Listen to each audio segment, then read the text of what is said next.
አቡነ አረጋዊ አባታቸው ንጉስ ይስሐቅ እናታቸው ዕድና በቀደመ ስማቸው ዘሚካኤል ሲባሉ ከ9ኙ ቅዱሳን መካከል አንዱ ናቸው።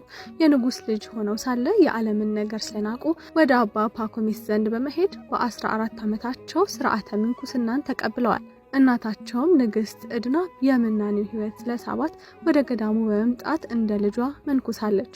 ስለ ቅድስት ሀገር ኢትዮጵያ በመጽሐፍት ስላነበቡ እንዲሁም ለእመቤታችን ድንግል ማርያም የአስራት ሀገር ሆና መሰጠቷን ከተረዱ በኋላ ይህችን ቅድስት ሀገር ለመጎብኘት ወደ ኢትዮጵያ በመምጣት ጎብኝተው ወደ ሮም ተመልሰዋል። ከዚያም ተመልሰው ለ8 ባልንጀሮቻቸው ሀገርስ ባሳየኋችሁ ሐዋርያ ሳያስተምራት በሕጉ በስርዓቱ ጸንታ የምትኖር ብለው ከ8ቱ ጋር ከኬልቄዶን ጉባኤ በኋላ ወደ ኢትዮጵያ መጥተዋል። አባታችን አቡነ አረጋዊ በዓት ፍለጋ ለብዙ ጊዜ ደክመዋል። ሆኖም በእግዚአብሔር ፍቃድ ደብረ ዳሞ በሚባለው ቦታ ደርሰዋል። በተራራውም ጫፍ ብርሃን ቢታያቸውም ተራራማ ስለነበር መውጫው ቢቸግራቸው የታዘዘላቸው ዘንዶ ተራራው ጫፍ አውጥቷቸዋል። 99 ዓመት ሲሞላቸው ጌታችን በመንፈቀ ሌሊት ተገልጾላቸው ምድራዊ መንግስትን ትተህ ስላገለገልከኝ ህልፈት ሽረት የሌለባትን ሰማያዊ መንግስቴን አወርስሃለሁ ብሎ ቃል ኪዳን ገብቶላቸዋል። በስምህ የተማጸነውን እስከ 15 ትውልድ ድረስ እምርልሃለሁ፣ አንተም ከሞት ኃይል ትሰወራለህ ብሏቸዋል። እንደተናገራቸውም እንደ ሄኖክና ኤልያስ ሞትን ሳያዩ ተሰውረዋል። የጻድቁ አባት አቡነ አረጋዊ ረድኤት በረከት አይለየን።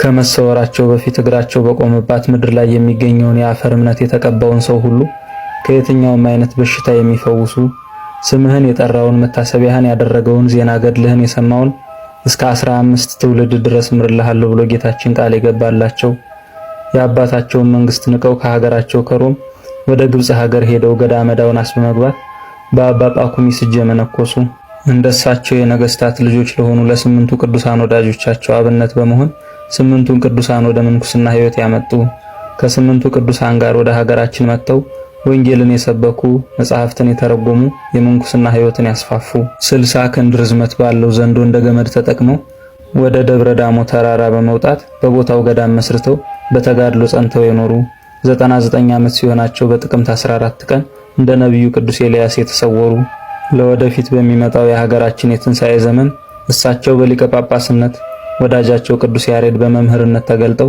ለሀገራችን ብርሃን እንደሚሆኗት ትንቢት የሚነገርላቸው የምንኩስና ሕይወትን ወደ ሀገራችን ያመጡ እሳቸው ስለሆኑ አቡሆሙ ለመነኮሳት ኢትዮጵያውያን የኢትዮጵያውያን መነኮሳት አባት እየተባሉ የሚጠሩ በቀድሞ ስማቸው አባ ዘሚካኤልና በምንኩስና ስማቸው ገብረ አምላክ ተብለው ይጠሩ የነበሩ በኋላም 8ቱ ቅዱሳን በዕድሜ ታናሽ በምግባር ታላቅ መሆናቸውን አይተው አረጋዊ ብለው ስም ያወጡላቸው ታላቁ ጻድቅ የመነኮሳት አባት አቡነ አረጋዊ ወር በገባ በ14 የመታሰቢያ በዓላቸው ነው።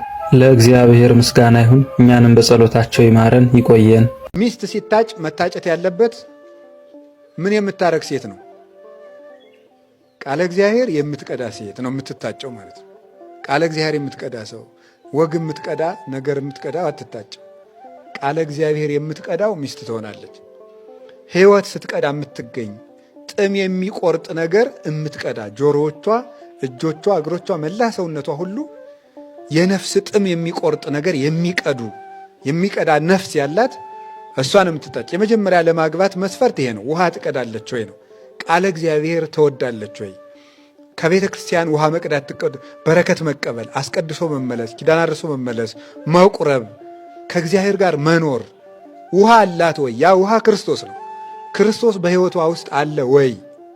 እንዲህ ያለች ሰው ነው የምትታጨው። ቃለ እግዚአብሔር ስትቀዳ ነው ወይ የተገኘችው? እንዲህ ያለችውን ነፍስ ሴት ማጨት ይገባል። ሁለተኛ ሚስት የሚታጨው ከጉድጓዱ ነው። ምን ማለት ይመስላችኋል? ያ ውሃ ምንድነው ብለናል? ጥምቀት ነው። ገንዘብ ወዳጅ ሰው እና ቀናተኛ ሰው ገንዘብንና ተግባርን እንደ ዝናብ ብታዘንብለት ማመስገን አይወድም ይላል ቅዱስ ዮሐንስ አፈወርቅ። አይወድም። ጥሩ ብሎ ዝም ይላል።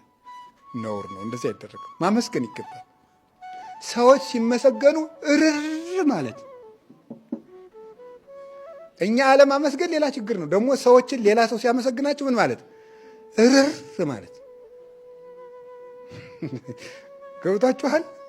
እርር ማለት ወይ ወጥተን እንሄዳለን ወይ ወጉን እንለውጠዋለን። አቤት አቤት አቤት አቤት አቤት ገሌ ሲባል ምን እንላለን? አዎ ምናምን የሚገርም ነገር ሰሞኑን መብራት ኃይል መብራት እንዲህ አድርጎ ብሎ ወጉን መቀየር ማበላሸት ማለት ነው። የሰውየው ሰው ድብን ስለምንል እኮ ነው። ረፍ ሲያደርግ ስለሚያደርገን አይጣል ነው ማምላክን አይጣል። ይሄ ከፍተኛ በሽታ እኮ ነው። በሽታ ነው ይሄ። አይ ዘመዶቼ ስንቱ ይነገራል መሰላችሁ።